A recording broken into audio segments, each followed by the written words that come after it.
Model set निकला है उसको हम लोग सॉल्व करेंगे। तो सबसे पहला सवाल है, which of the following is an example of null set. Null set का मतलब होता है एम्प्टी सेट। यहाँ 4 ऑप्शन दिया गया है, ये चारों ऑप्शन में कौन एम्प्टी सेट का एग्जांपल है ऐसा आपको बताना है। तो पहला ऑप्शन कहता है एक सेट ए है जिसमें कौन होगा, x होगा, और x क्या होगा, तो x इवन प्राइम नंबर होगा 2 से बड़ा वाला। हम जानते हैं सिर्फ इवन नंबर। इवन नंबर किसको जानते हैं, 2, 3, 5, 7, 11, 13 डॉट डॉट। ये क्या है, ये प्राइम नंबर है। इसमें इवन प्राइम नंबर कौन है, 2 है। तो पहला सेट में कौन होगा, सिर्फ 2 होगा। अच्छा, सिर्फ 2 होगा ऐसा नहीं बोल रहे, इवन प्राइम नंबर होना चाहिए 2 से बड़ा। इसका मतलब सिर्फ 2 नहीं होगा, 2 से बड़ा कोई इवन प्राइम नंबर होता है नहीं। इसका मतलब ए सेट जो है वो एम्प्टी सेट है। ए क्या है, एम्प्टी सेट है। तो ऑप्शन ए इसका सही आंसर होगा। सर आगे चेक नहीं करेंगे, नहीं करेंगे, है कि नहीं। जब यही आंसर मिल गया तो एक्स हमारा क्या होना चाहिए, इवन प्राइम नंबर। इसमें तो 2 आ जाएगा, ये सिंगलटन सेट हो गया। अब इसमें देखो कि x रियल नंबर होना चाहिए, तो √2 और -√2 दोनों सेटिस्फाई कर रहे हैं, जिसमें 2 एलिमेंट आएगा, तो ये भी एम्प्टी नहीं है। अच्छा, इसमें क्या बोलता है कि x + 2 = 5 आना चाहिए, और x क्या है, नेचुरल नंबर। कौन सा यहाँ नेचुरल नंबर रखे कि +2 करने पर 5 है, तो लड़का बोल रहा है 3। तो इसमें भी एक एलिमेंट मिला, इसमें 2 मिला, इसमें 1 मिला, और इसमें 1 भी नहीं मिला। तो ये हमारा क्या है, नल सेट का एग्जांपल है। तो option number A is the correct answer. चलिए दूसरा सवाल क्या पूछा है। दूसरा सवाल पूछा है, एक स्टेटमेंट लिखा गया है कि x such that x belongs to real number, और x कहां से कहां होना चाहिए, -2 से 5 होना चाहिए, जहां पर x भी आपका इंक्लूड x जो है -2 से बड़ा है, -2 नहीं लेना है, 5 से छोटा है, 5 नहीं लेना है। मतलब -2 भी ओपन रहेगा और 5 भी ओपन रहेगा, मींस दोनों वैल्यू एक्सक्लूडेड रहेगा। तो ऐसा कौन सा इंटरवल है, और कौन सा ऑप्शन है, ऑप्शन सी है कि नहीं। कोई दिक्कत, चलो पॉज करो, देखते हैं क्वेश्चन नंबर 3 कौन। क्वेश्चन नंबर 3 कह रहा है, लेट a बराबर एक सेट दिया है, which of the following statement are incorrect. कौन सा कथन गलत है ये हमको बताना है, समझे कि नहीं। तो इससे पहले हम लोग कुछ जान लेते हैं क्या बात था। सर मान लिए कि ए हमारा क्या है, एक सेट है जिसमें एलिमेंट है ए बी सी। एलिमेंट क्या है, ए बी सी। तो हम देख रहे हैं कि ए जो है वो घर ए का मेंबर है। ए क्या है, घर ए का मेंबर है, ऐसे बोलिए, या तो बोलिए कि ए जो है वो सेट ए का एलिमेंट है। तो अगर स्मॉल ए कैपिटल ए का एलिमेंट है तब हम बिलोंग्स टू लगाते हैं, क्या, ए बिलोंग्स टू ए। ऐसा स्मॉल बी कैपिटल ए का एलिमेंट है तो हम बोलेंगे small B belongs to capital A, और फिर B belongs to set A. क्यों, क्योंकि बी एलिमेंट है ए का, समझे कि नहीं। तो अब हम आपसे बोल रहे हैं कि ए अगर एलिमेंट है और इसको एक सेट बना दे, सिंगलटन सेट, तो ये हमारा क्या हो जाएगा, सबसेट हो जाएगा ए का, ना कि बिलोंग करेगा। बात समझ में आ रहा है। तो हम क्या बोल रहे हैं कि अगर कोई सेट ए का एलिमेंट है और उसको आप सेट बना दिए तो उसके बाद क्या लगेगा, सबसेट, ना कि बिलोंग्स टू। बात समझ में आ रहा है। चलिए देखिए, तो सबसे पहले हम आपसे पूछेंगे कि सेट ए का कितना एलिमेंट है। तो सेट ए का एलिमेंट है 1, 2, 3, 4, 5, टोटल 5 एलिमेंट है। एक क्या है, एलिमेंट है, तो बिलोंग्स टू ए होगा ना। 2 क्या है सर, एलिमेंट है, तो बिलोंग्स टू ए होगा ना। 3, 4 क्या है, एलिमेंट है, ये पेयर सेट जो है वो ए का एलिमेंट है, तो एलिमेंट है तो क्या लगाएंगे, बिलोंग्स टू। अच्छा 5 क्या है, एलिमेंट है, क्या लगाएंगे, बिलोंग्स टू। 6 एलिमेंट है तो क्या लगाएंगे, बिलोंग्स टू। अब देखो ना इतना में कौन कौन सही हुआ, तो 5 ए का एलिमेंट है, बिलोंग्स टू, ये सही है। ये आपका सही, गलत बोला ना, आपको बताना है, ये सही है। उसके बाद क्या बोल रहा है, अब कुछ नहीं दिखा, ये भी दिखा कि 3, 4 ये पेयर सेट जो है वो सेट ए का एलिमेंट है, तो ये भी बिलोंग्स करेगा। अरे ये बात और ये बात सही था, दोनों दिख गया, सही था, तो ये हमारा ऑप्शन में नहीं है। उसके बाद मतलब ये आंसर नहीं है, इनकरेक्ट वाला हमको बताना है। अब गलत कौन है, जैसे मान लो कि ए अभी क्या था, एलिमेंट था, और इसका हम सेट बना देते थे, तो यहाँ क्या लगाना पड़ता था, सबसेट। तो आप देखो ना, ये 3,4 क्या है, एलिमेंट है, और इसका आप क्या बना दिए, सेट बना दिए, तो यहाँ क्या होना चाहिए, सबसेट। ये लगाया कौन सी है, बिलोंग्स टू। गलत किया कि नहीं, तो हमको गलत वाला ही ना बताना है, तो option number C is the correct answer. बोले कोई दिक्कत है क्या? चलिए अब बात करते हैं क्वेश्चन नंबर 4 का। क्वेश्चन नंबर 4 में क्या कहता है, आर जो है वो डिनोट कर रहा है real number, set of real number. Q जो है वो बता रहा है कि ये सेट ऑफ रेशनल नंबर है। तो बताइए कि आर माइनस क्यू क्या बताएगा या क्या रिप्रेजेंट करेगा? तो आर का मतलब क्या है, रियल नंबर, क्यू का मतलब क्या है, रेशनल नंबर। और देखो ना, आर जो होता है वो रेशनल प्लस इरेशनल, ये दोनों को मिलाने से रियल नंबर बनता है। रियल नंबर का क्या कहानी है sir? Real number is the set of all rational and irrational numbers. तो देखो ना, रियल नंबर Q और T को मिलाने से बनता है। आप बोल रहे हैं कि R में Q हटा दीजिए, तो Q हटा दीजिए, तो बचा क्या, T। तो option number B is the correct answer. नहीं समझ में आया? चलिए लिखिए। अब हम बात कर रहे हैं क्वेश्चन नंबर 5 का। क्वेश्चन नंबर 5 क्या कहता है, A और B का कार्टेशियन प्रोडक्ट इतना है।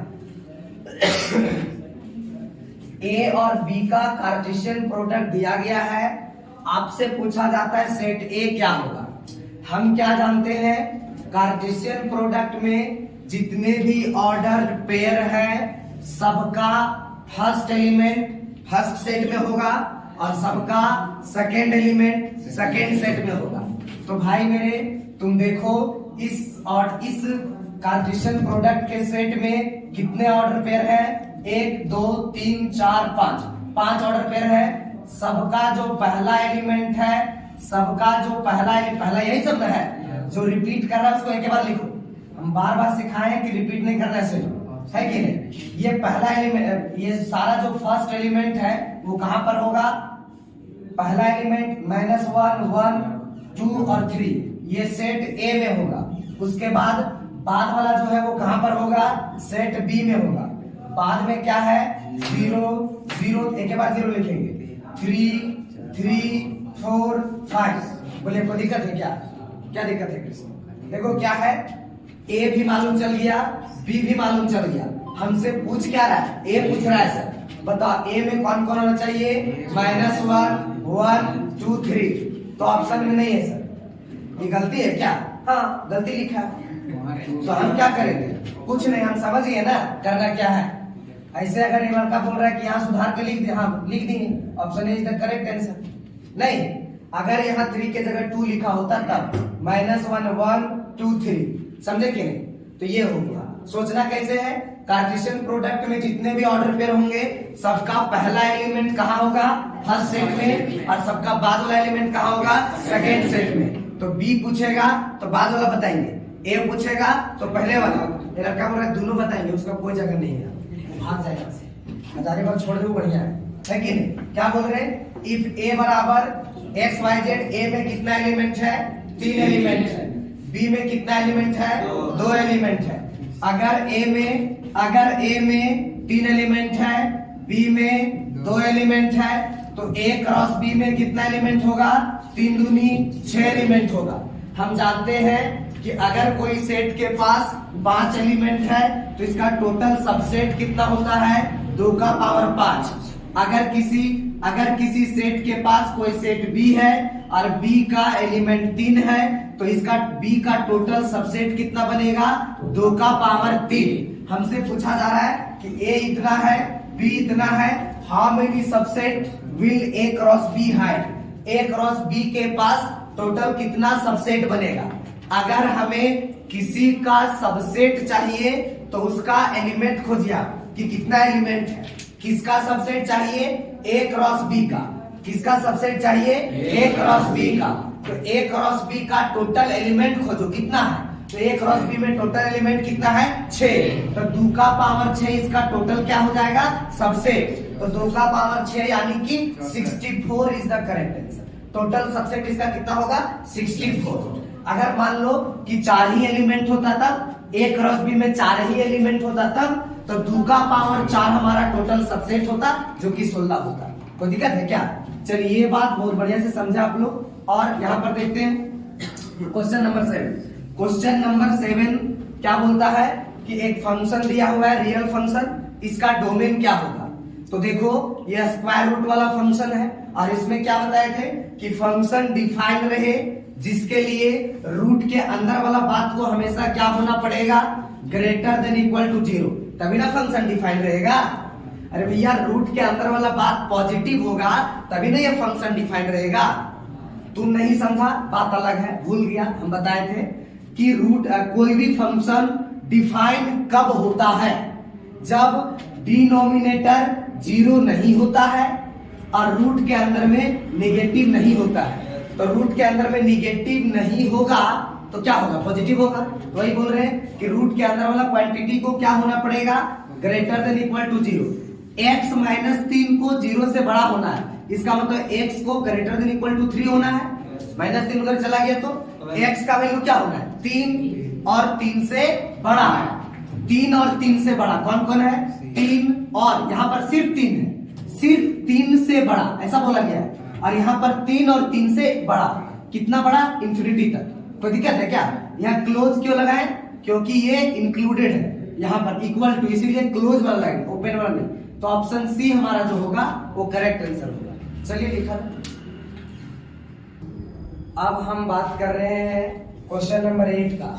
क्वेश्चन नंबर 8 क्या कहता है कि the value of sine 30 degree cos 15 degree plus cos 30 degree sine 15 degree, इसका क्या वैल्यू होगा। तो मेरे साथी सिर्फ तू पढ़ने के लिए सीखो, सिर्फ तू क्या कर, पढ़ने के लिए सीख।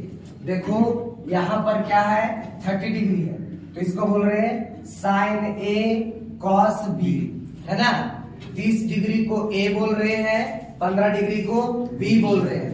Sign A cos B plus cos A sine B, किसका फॉर्मूला है, साइन ए प्लस बी का। क्या है सर, एक बार और पढ़ेंगे। Sine A cos B plus cos A sine B equal to क्या होता है, साइन ए प्लस बी। क्या होता है sir, sign A plus B. ए के जगह क्या है, 30 डिग्री, अच्छा बी के जगह क्या है, 15 डिग्री। साइन 30 और 15 कितना हो गया, 45 डिग्री। और साइन 45 का वैल्यू क्या होता है, 1/√2। पूरा हजारीबाग का आदमी समझ रहा है, तुम ही लोग नहीं समझ पा रहे हैं। ये क्वेश्चन समझ पा रहा है क्या, समझ लिया। चलिए अगला सवाल क्या है, द वैल्यू ऑफ 19 पाई बटे 3 इज, इसका क्या वैल्यू होगा, किसका वैल्यू सर, 19 पाई बाय 3 का क्या वैल्यू होगा। हम क्या बोले थे कि नीचे वाला के टेबल में ऊपर वाला के नजदीक कौन आता है, ऐसे नहीं बोले थे। 3 के पहाड़ा में 19 के नजदीक कौन है, तुरंत लड़का बोला 18 है, हाँ 18 है। तो 19 पाई को क्या कर देंगे, तोड़ देंगे, कैसे, 18 पाई प्लस पाई बाय 3, समझ रहे क्या, 18 पाई प्लस पाई बाय 3। ऊपर 2 टर्म, नीचे 1 टर्म, तो नीचे वाला 1 टर्म दोनों को डिवाइड करेगा, है कि नहीं। तो यहां से क्या हो जाएगा सर, यहां से हो जाएगा 10, इसको डिवाइड करेगा तो 3 6 18 यानी 6 पाई बचेगा। और यहाँ क्या, पाई बाय 3। बताओ 6 पाई किधर लाई करेगा, एक्स एक्सिस में या वाई एक्सिस में, एक्स एक्सिस में। लेफ्ट में कि राइट में, राइट में। इवन पाई इधर होता है कि नहीं, तो 6 पाई यहाँ लाई करेगा। जो ये जो एंगल है वो कहां पर है, एक्स एक्सिस में। तो चेंज या नो चेंज, नो चेंज। 10 है तो 10 ही रहेगा, इसका काम खत्म। बचा क्या, पाई बाय 3। अब पॉजिटिव या नेगेटिव छांटने के लिए क्या करना है, हाथ रखना है। हाथ कहाँ रखना है, जहां पर 6 पाई होता है। 6 पाई कहां पर है, यहाँ पर है, यहाँ हाथ रख दिया। अच्छा प्लस रहता है तो आगे जाना है, आगे गए थोड़ा सा तो कहां चले गए, फर्स्ट क्वाड्रेंट। और फर्स्ट में 10 क्या होता है, पॉजिटिव, इसीलिए अब 10 पाई बाय 3 का क्या वैल्यू होगा, √3। 10 पाई बाय 3 का क्या वैल्यू होगा, √3। सर नहीं समझ में आए, फिर से समझाइए। यहाँ पर वीडियो चल रहा है, हम फिर से नहीं समझा सकते। कुछ कहना है क्या, कुछ कहना है तो कहिए आप, कोई दिक्कत है क्या, समझ में आ रहा है। तबीयत खराब है आपका। चलिए देखिए, अब देखो एक और सवाल है सर आपके पास, कौन सा? Principal value of the equation. एक इक्वेशन दिया गया है cosec x इक्वल टू -2। क्या है? cosec x equal to -2। इसका प्रिंसिपल सॉल्यूशन चाहिए। आप देख के बता सकते हैं कि x कहां कहां लाई कर रहा होगा। जैसे cosec x का वैल्यू क्या है? नेगेटिव है। cosec x का वैल्यू क्या है? नेगेटिव है। तो ये वैल्यू मतलब cosec x का वैल्यू नेगेटिव है, तो x कहां लाई कर रहा होगा? x लाई कर रहा होगा। देखो cosec नेगेटिव कहां कहां होता है? थर्ड में और फोर्थ में। तो थर्ड में प्रिंसिपल वैल्यू क्या लेना था? Pi plus theta. थर्ड में प्रिंसिपल वैल्यू क्या लेना था? Pi plus theta. और फोर्थ में क्या लेना था? 2 पाई माइनस थीटा। फोर्थ में क्या लेना था? 2 पाई माइनस थीटा। अब सिर्फ हमें तलाश किसका है? थीटा का। अब किसका तलाश है? थीटा का। तो थीटा कैसे जानते हैं? देखते हैं। ये निगेटिव था ना सर, इसके बदले आप डिसाइड कर लिए कि कहां कहां लाई करेगा। अब निगेटिव का काम खत्म हो गया। अब बचा क्या कि 2 कितना डिग्री का मान है cosec में? cosec में 2 कितना डिग्री का मान है? 30 डिग्री का। cosec में 2 कितना डिग्री का मान है? 30 डिग्री का। और 30 डिग्री को रेडियन में क्या कहते हैं? π/6। तो अब यहाँ क्या हो जाएगा? π/6। और यहाँ भी क्या हो जाएगा? π/6। सॉल्व कीजिएगा 6 पाई और 1 पाई 7 π/6 पाई और 1 पाई 7 π/6। उसके बाद 6 दूनी 12 में 1 चला जाएगा तो 11 π/6। नहीं समझ में आ रहा? 7 π/6 और 11 π/6। दिक्कत है क्या? नहीं समझ में आ रहा है? आ रहा है ना? साहिल नहीं समझ में आया? आ गया। कैसे हुआ? पहले देखना है निगेटिव है कि पॉजिटिव। निगेटिव है तो निगेटिव कहां कहां होता है? तो आप बोले कि तीसरा और चौथा में। कौन से कहां कहां निगेटिव होता है? तीसरा और चौथा में। अब दोनों क्वाड्रेंट में कौन सा वैल्यू लेते हैं? Principal value. तो एक लड़का बोल रहा है पाई प्लस थीटा और एक 2 पाई माइनस थीटा। अब थीटा खोज लिए। थीटा खोज लिए कि 30 डिग्री का है, बस रख दी। कोई दिक्कत क्या है? अब एक सवाल आता है, देखो जरा। सबसे पहले चक्का का नाम सुना है? पहिया। व्हील मतलब क्या होता है? पहिया। पहिया घूम रहा है। घूम रहा है कितना? 360 रिवॉल्यूशन इन 1 मिनट। मतलब जो व्हील है वो 360 रिवॉल्यूशन बना देता है 1 मिनट में। एक लड़का रिवॉल्यूशन नहीं बुझ रहा है, चक्कर होता है इसका मतलब। यहां पर था चक्का, घूम के फिर यही आ गया, एक चक्कर हुआ, फिर घूमा 2 चक्कर, 3 रिवॉल्यूशन, 4 रिवॉल्यूशन। इसी तरह से कितना रिवॉल्यूशन बनाया? 360। कितना रिवॉल्यूशन बनाया हम सब पूछ रहे हैं? कितना बनाया भैया? 360 रिवॉल्यूशन बनाया। कितना बनाया? 360 रिवॉल्यूशन। कितना देरी में? 1 मिनट में। 1 मिनट में कितना चक्कर? 360 चक्कर। अच्छा 1 मिनट में कितना सेकेंड? 60 सेकेंड। 1 मिनट में नहीं इतना चक्कर, इसका मतलब 60 सेकेंड में इतना चक्कर। नहीं समझा? 1 मिनट में 360 चक्कर, तो 60 सेकेंड में 360 चक्कर। अच्छा 1 सेकेंड में पूछेंगे तो 1 सेकेंड में पूछेंगे तो 360/60।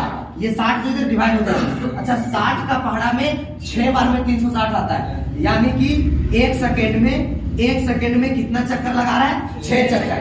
वो जो व्हील है जो घूम रहा है वो 1 सेकेंड घूमता है तो कितना चक्कर लगाता है? 6 चक्कर। चलो अब हमसे एंगल पूछा जा रहा है कि through how many radians does it turn in 1 second. 1 second में ये कितना रेडियन का कोण बनाता है? तो 1 सेकेंड में ये घूरता कितना है? तो 6 चक्कर घूमता है। तो 1 चक्कर में कितना डिग्री? 360 डिग्री। 1 रिवॉल्यूशन में कितना डिग्री? 360 डिग्री। अच्छा 360 डिग्री को रेडियन में 2 पाई रेडियन। 1 चक्कर में 2 पाई रेडियन, तो 6 चक्कर में 6 गुने 2 पाई रेडियन, यानी 6 दूनी 12 पाई रेडियन। समझ रहे क्या? 1 सेकेंड में कितना रेडियन का कोण बनाया? 12 पाई रेडियन का कोण बनाया। Option number C is the correct answer. अच्छा अगर हाफ सेकेंड बोलता तो कि हाफ सेकेंड में कितना बनाएगा? तो 1 सेकेंड में 12 पाई रेडियन का, तो हाफ सेकेंड में उसका आधा 6 सेकेंड का। 2 सेकेंड में 12 दूनी 24। समझ रहे कि नहीं? 1 सेकेंड में जब मालूम चल जाता है ना तो जितना पूछता है हम बता देते हैं। चलिए अब आता है क्वेश्चन नंबर 12। क्वेश्चन नंबर 12 क्या कहता है सर? क्वेश्चन नंबर 12 कहता है कि for any natural number n, कोई भी नेचुरल नंबर n के लिए 10 का पावर 2n प्लस 1 ये किससे डिविजिबल है? 0 से, 5 से, 10 से, 11 से, किससे? तो कोई भी नेचुरल नंबर यहाँ एन का, एन के जगह पर कोई भी नेचुरल नंबर तुम रखो और देखो वो किससे डिविजिबल है। तो सबसे सस्ता है एक, सबसे सस्ता क्या है एक। आप एक यहाँ डालिए तो एक डालिएगा क्या हो जाएगा 10 का पावर, अच्छा देखो क्वेश्चन जो है यहाँ -1 है तो क्या हो गया 10 का पावर 2, n के जगह 1 -1 + 1। अच्छा 10 का पावर 2 एकम, 2 में 1 चला गया, कितना बचा 1। 10 + 1 कितना आया 11। और ये 11 किससे कट रहा है 11 से कट रहा है। 11 किससे कट रहा है 11 से कट रहा है। तो ऑप्शन डी यानी 11 से डिविजिबल है ये वाला भाग। चलिए इसको लिखिए। अब देखते हैं हम लोग क्वेश्चन नंबर 13। क्वेश्चन नंबर 13 क्या करता है, क्या कहता है, गेट वालों कर दो, क्या कहता है question number 13। If 1 + iota by 1 - iota का पावर m = 1 है, then least integral value of m is, तब m का यहां सबसे लीस्ट वाला इंटीजर कौन सा होगा, 4 होगा, 2, 0 या -4। तो सबसे पहले क्या करते हैं इसको सॉल्व करते हैं। हमारे पास जो बात दिया हुआ है वो कौन सा है सर, देखिए हमारे पास जो बात दिया गया है वो है 1 + आयोटा बाय 1 - आयोटा का पावर m = 1, यही ना है। अब इसको क्या करेंगे रेशनलाइज करके सॉल्व करेंगे अंदर वाला बात को। तो 1 + आयोटा बाय 1 - आयोटा रेशनलाइज करते हैं तो बीच वाला का नीचे वाला का बीच वाला साइड बदल के उसी से गुना उसी से भागा, ये बताया है। इसका होल पावर क्या है m = 1, ऊपर ऊपर के साथ गुना, नीचे नीचे के साथ गुना। जब ऊपर को ऊपर के साथ गुना करेंगे तो क्या होगा, क्या होगा बोलो, होगा सर सेम चीज है तो 1 + आयोटा का होल स्क्वायर हो जाएगा क्या, और नीचे क्या हो जाएगा a - b a + b। Formula क्या होता है a² - b²। a के जगह क्या है 1 तो 1 का स्क्वायर माइनस b के जगह क्या है आयोटा तो आयोटा का स्क्वायर, वो होल पावर क्या है m = क्या होगा 1। अब देखो ऊपर वाला को सॉल्व करते हैं, 1 + आयोटा के होल स्क्वायर को खोलते हैं तो फॉर्मूला क्या होता है a का स्क्वायर + b का स्क्वायर + 2ab, ये होता है a + b का होल स्क्वायर डिवाइडेड बाय 1 का स्क्वायर क्या होता है 1, आयोटा का स्क्वायर क्या होता है -1 और बीच में क्या है माइनस, तो यहाँ माइनस माइनस क्या हो गया प्लस, और ये एक और एक कितना हो गया 2। अच्छा एक का स्क्वायर कितना होता है 1, आयोटा स्क्वायर का वैल्यू क्या होता है -1 + 1 क्या हो गया कट गया। अच्छा इसका होल पावर क्या है a = क्या है 1, ऊपर में क्या है 2 आयोटा बाय 2, तो ऊपर में आया 2 आयोटा, नीचे क्या है 2 का पावर m बराबर क्या हुआ 1, 2 से 2 चला गया तो बचा क्या आयोटा का पावर m = 1। अब देखिए आपके पास जो इक्वेशन मिला है वो है आयोटा का पावर m = 1। m के जगह क्या रखा जाए कि आंसर क्या आ जाए 1, m के जगह 4 रखते हैं तो भी आंसर क्या आता है 1, क्योंकि आयोटा का पावर 4 कितना होता है 1। उसके बाद 2 रखने पर नहीं आता है, 0 रख दे, आयोटा का पावर 0 रख दे तो भी क्या आता है 1, आयोटा का पावर -4 रख दे तो भी क्या आता है 1। यानी कि ये तीनों ऑप्शन अभी हमारे पास क्या कर रहा है सेटिस्फाई कर रहा है इस कहानी को। लेकिन पूछा क्या गया है लीस्ट इंटीग्रल वैल्यू, तो m का सबसे छोटा इंटीग्रल वैल्यू तीनों में से कौन होगा -4, तो -4 हम लगाएंगे, समझे क्या। तो इस क्वेश्चन के अनुसार हमारा -4 करेक्ट आंसर है। लेकिन बात ऐसा है कि अगर एग्जाम में पूछा जाता है कि then least positive integral value of m का सबसे छोटा वाला इंटीग्रल वैल्यू होना चाहिए, साथ में पॉजिटिव होना चाहिए, तो अब हम कौन सा लगाएंगे 4 लगाएंगे, तब हम 0 भी नहीं लगाएंगे, क्या लगाएंगे 4, क्योंकि सबसे छोटा पॉजिटिव में 4 है जो कि जिसको यहां पर रखने पर 1 आता है, समझे क्या पॉजिटिव इंटीग्रल। और जब तक पॉजिटिव नहीं बोलता है तो हम क्या लगाएंगे -4। बात समझ में आ रहा है, चलो आ रहा है, तो ये वाला समझ में आ गया, ऑप्शन डी इसमें क्या है सही। उसके बाद नेक्स्ट सवाल है आपका क्वेश्चन नंबर 14। क्वेश्चन नंबर 14 में क्या बोलता है सर क्वेश्चन नंबर 14 में बोलता है मल्टीप्लीकेटिव इनवर्स निकालने के लिए किसका 4 प्लस 3 आयोटा का 4 प्लस 3 आयोटा एक कॉम्प्लेक्स नंबर है, इसका मल्टीप्लीकेटिव इनवर्स चाहिए। तो z का मल्टीप्लीकेटिव इनवर्स क्या होता है 1 बाई z का मल्टीप्लीकेटिव इनवर्स क्या होता है 1 बाई z का वैल्यू अगर 4 प्लस 3 आयोटा है तो 1 बाई 4 प्लस 3 आयोटा क्या होगा मल्टीप्लीकेटिव इनवर्स होगा। अब इसको सॉल्व करेंगे कैसे रेशनलाइज करके। अभी आप रेशनलाइज करने का क्या तरीका बताएं कि बीच वाला का साइन बदल के उसी से गुना उसी से भागा।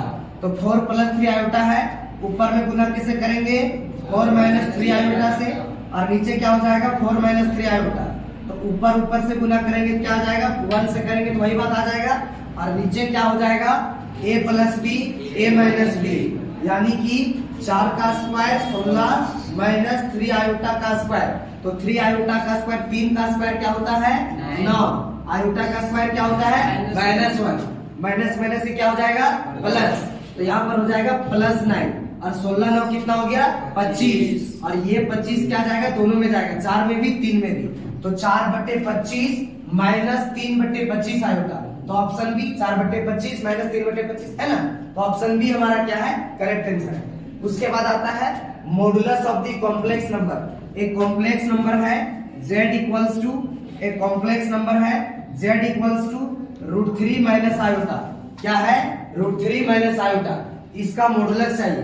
तो मॉडुलस का क्या कहानी है रियल पार्ट का स्क्वायर प्लस इमेजिनरी पार्ट का square, under root real part का स्क्वायर प्लस इमेजिनरी पार्ट का स्क्वायर। अगर मॉडुलस निकालना है रियल पार्ट क्या है ब्रदर यहाँ पर √3, रियल पार्ट क्या है सर √3 का होल स्क्वायर। अच्छा इमेजिनरी पार्ट क्या है -1, तो -1 का होल स्क्वायर। √3 का स्क्वायर क्या हो जाएगा 3, -1 का स्क्वायर क्या हो जाएगा 1, 3 और 1 कितना हुआ 4, 4 का रूट कितना हुआ 2। तो इस कॉम्प्लेक्स नंबर का मॉडुलस क्या आया 2। Option C is the correct answer. कोई दिक्कत है क्या। चलिए उसके बाद क्या जा रहा है फिल इन द ब्लैंक्स। आपको क्या करना है फिल करना है। क्या फिल करना है देखिए ना, सही बात को फिल करना है। यहाँ पर क्या होगा लेस देन होगा या लेस देन इक्वल टू होगा या ग्रेटर देन इक्वल टू होगा या ग्रेटर देन होगा, समझे क्या। तो सबसे पहले उस इनइक्वालिटी को सॉल्व किया जाए। इनइक्वालिटी है क्या -3x लेस देन -15। देखो जब भी इनइक्वालिटी को सॉल्व करना है तो हमें क्या चाहिए x का वैल्यू, हमें क्या चाहिए x का वैल्यू। तो x के साथ -3 क्या कर रहा है कि नहीं, मेरा कह रहा है टॉरस दिखा रहा है, ऐसा है क्या नहीं। तो -3 को यहाँ पर क्या करेंगे हटाएंगे कैसे इनटू में है तो डिवाइड करके। तो -3 से दोनों तरफ क्या करेंगे डिवाइड करेंगे, फिर -15 में भी -3 से डिवाइड करेंगे। देखो ना कभी भी इनइक्वालिटी में नेगेटिव नंबर से गुना या भागा करते हैं तो साइन ऑफ इनइक्वालिटी चेंज हो जाता है। पहले लेस देन का था अब ग्रेटर देन का हो जाएगा। ये माइनस से माइनस खत्म, 3 से 3 खत्म, माइनस से माइनस खत्म, 3 से 5 यानी कि 15। तो x ग्रेटर देन कितना हो गया 5। x का वैल्यू क्या होना चाहिए 5 से ग्रेटर देन होना चाहिए, यानी option D is the correct answer. कोई दिक्कत समझ में आ रहा है यस आ रहा है। चलिए एक और सवाल है इनइक्वालिटी से ही, बोलता है कि इसका सॉल्यूशन क्या होगा। एक इनइक्वालिटी दिया गया है क्वेश्चन नंबर 17। क्वेश्चन नंबर 17 में इनइक्वालिटी क्या है तो देखिए ना sir 2 less than equal to 3x - 4 less than equal to 5। हमें क्या चाहिए x चाहिए तो यहाँ -4 क्या कर रहा है तो फिर से हटाओ इसको। तो सब में क्या करेंगे 4 हम ऐड करेंगे तो यहाँ हो जाएगा 2 + 4 less than equal to 3x -4 + 4 less than equal to 5 और +4। अच्छा देखो ना 2 4 कितना हुआ 6 less than equal to 3x -4 + 4 चला गया ना, और ये लेस देन इक्वल टू क्या हो जाएगा 5 और 4 9। अब देखो ना x हमें क्या चाहिए अकेला चाहिए, तो ये 3 यहाँ क्या कर रहा है इसको डिवाइड किया जाए। तो यहाँ 3 से डिवाइड करेंगे, यहाँ भी 3 से, यहाँ भी 3 से, 3 दूनी 3 3 रच 3 तिया 9। x का वैल्यू क्या होना चाहिए 2 से बड़ा और 3 से छोटा। 2 भी चलेगा 3 भी चलेगा, यानी 2 और 3 दोनों इंक्लूडेड है। तो ये क्लोज इंटरवल हो जाएगा 2 से 3। तो क्लोज इंटरवल 2 से 3, option number A is the correct answer. कोई दिक्कत है क्या? समझ में आ रहा है? चलिए अब एक सवाल है, देखिए कौन सा सवाल है, क्वेश्चन नंबर 18 क्या पूछता है। क्वेश्चन नंबर 18 का एक्सप्लेनेशन यहां देखेंगे। क्वेश्चन कहता है हाउ मेनी नंबर्स, कितने नंबर्स होंगे बिटवीन 100 एंड 1000, 100 और 1000 के बीच में कितने नंबर्स होंगे जो बनाए जाएंगे, can be formed by the digit. Digit कौन कौन सा यूज करना है? डिजिट यूज करना है 1, 2, 3, 4, 5, 6 और 1, 8। ये टोटल कितना डिजिट यूज करना है? 7 डिजिट। कितना डिजिट यूज करना है? 7 डिजिट आपको यूज करके 100 से 1000 के बीच में कितना नंबर बनाया जाएगा वो बताना है। तो बताइए ना साथी कि 100 से 1000 के बीच में जो नंबर होगा वो कितना डिजिट का होगा? तो वो नंबर 3 डिजिट का होगा। नहीं तो हमारे पास टोटल वैकेंट प्लेस कितने मिलेंगे? 3। अब इसको बारी बारी से फिल करना है। फिल करना मतलब भरना है। भरना कैसे है? नंबर से भरना है। कौन सा नंबर से? जो दिया गया उसी से भरना है। तो लड़का बोल रहा है कि 1 डालेंगे सर, डालिए। डालने के लिए तो बनाया गया है खाली जगह। आप 1 डालिए, 2 डालिए, क्या डाल लिए? तो 1 डाल सकते हैं, 2 डाल सकते हैं, 3 भी, 4 भी, 5 भी, 6 भी, 8 भी। तो इसको फिल करने का टोटल वेज कितना है, तरीका कितना है? तो सर 7 वेज है। कितना वेज है? 7 वेज है। अच्छा ये भी बोला गया है कि जो बात यहाँ फिल कर लिए हैं उसको यहाँ दोबारा नहीं डाल सकते। क्यों? क्योंकि रिपीटेशन अलाउड नहीं है। डिजिट बीइंग नो रिपीटेड है ना, डिजिट जो है रिपीट नहीं करना चाहिए। तो या इसको फिल करने का कितना तरीका था? 7 तरीका था। कोई ना एक कोई तो कोई इसमें डाल दिए होंगे। अब फिर से वही चीज तो नहीं डाल सकते हैं। तो अब एक वो फिक्स हो गया तो बचा कितना? 6। तो ये सेकेंड वाला प्लेस को भरने का तरीका कितना है? 6। फिर एक और कम हो गया तो बचा कितना? 5। तो इसको फिल करने का तरीका कितना है? 5। अभी देखो टोटल नंबर्स कितने होंगे? 6 पंजे 30, 30 सत्ते कितना होता है? 210। तो option number B is the correct answer. कोई दिक्कत है क्या? चलिए लिखा जाए। अब हम बात करते हैं क्वेश्चन नंबर 19 का। क्वेश्चन नंबर 19 में क्या बोला गया है सर कि if NC10 equal to NC9 है तो आप क्या कीजिए? NC19 का वैल्यू फाइंड कीजिए। NC19 का वैल्यू फाइंड करने के लिए हमको एक हथियार का जरूरत है और वो हथियार है n। अगर हमें कोई n निकाल के दे दे हम उसको तुरंत बता देंगे कि NC19 का क्या वैल्यू होगा, है कि नहीं? तो जरा देखें आप, इसके लिए आपके पास कुछ क्लू दिया गया है। क्या क्लू है सर? कि आपके पास है NC10 इक्वल्स टू NC9। तो इसके लिए प्रॉपर्टी जानते हैं, कॉम्बिनेशन में क्या जानते हैं कि NCR इक्वल टू NCN-R, ये जानते हैं। मतलब देखिए ना, ये दोनों को ऐड करते हैं, ये दोनों को ऐड करते हैं तो क्या आता है? n आता है। तो देखो ना, ये दोनों को ऐड करेंगे तो क्या आएगा? n आएगा। तो 10 और 9 को ऐड करेंगे क्या आएगा? n आएगा। तो n का वैल्यू कितना आ गया? 19। n का वैल्यू मालूम चल गया 19। तो अब हमें चाहिए NC19 का वैल्यू। n का वैल्यू कितना? 19C19। हम जानते हैं कि NCN का वैल्यू कितना होता है? 1। NCN का वैल्यू कितना होता है? 1। तो 19C19 का वैल्यू क्या होगा? 1। तो option number C is the correct answer. कोई दिक्कत है क्या? NCN का वैल्यू 1, तो 19C19 का वैल्यू 1। अब एक बालक पूछ रहा है कि सर ये n का वैल्यू 19 कैसा है? ये प्रॉपर्टी यूज की कि n - r और r को जोड़ने पर क्या आता है? n। तो इसी तरह से 10 और 9 को जोड़ने पर क्या आएगा? n। तो n बराबर कितना हो गया? 19। तो 19 से 19 का वैल्यू कितना हो गया? 1। तो दिक्कत है क्या? चलिए नेक्स्ट सवाल। क्वेश्चन पूछता है कि एक बैग जो है, एक बैग है, बहुत महंगा बैग है, इसमें 5 रेड बॉल है और 6 ब्लैक बॉल है। 5 रेड बॉल है और 6 ब्लैक बॉल है। ये 5 रेड बॉल में से हमें 2 रेड बॉल सेलेक्ट करना है। 5 रेड बॉल में से 2 रेड बॉल सेलेक्ट करना है।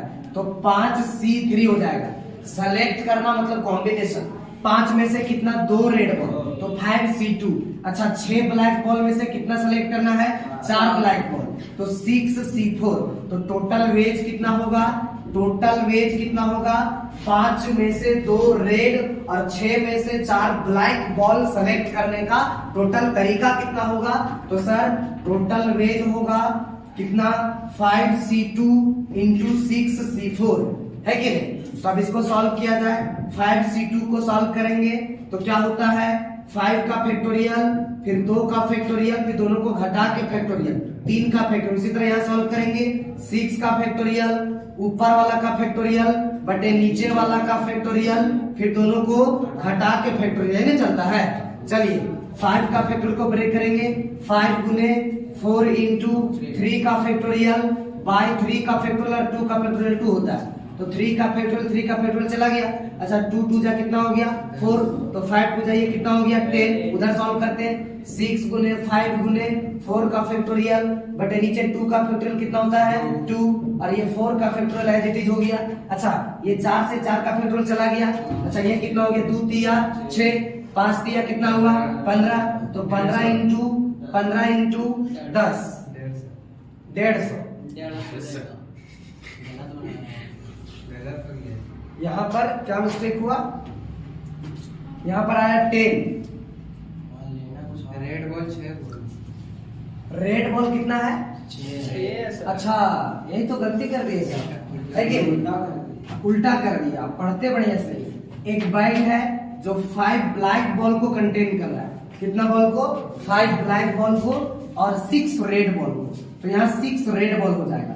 तो ये 5 में से कितना ब्लैक चाहिए 4 चाहिए, तो ये हो जाएगा 5C4। 6 रेड में से कितना रेड चाहिए 2 रेड चाहिए, तो एक हो गया 6C2 और एक हो गया 5C4।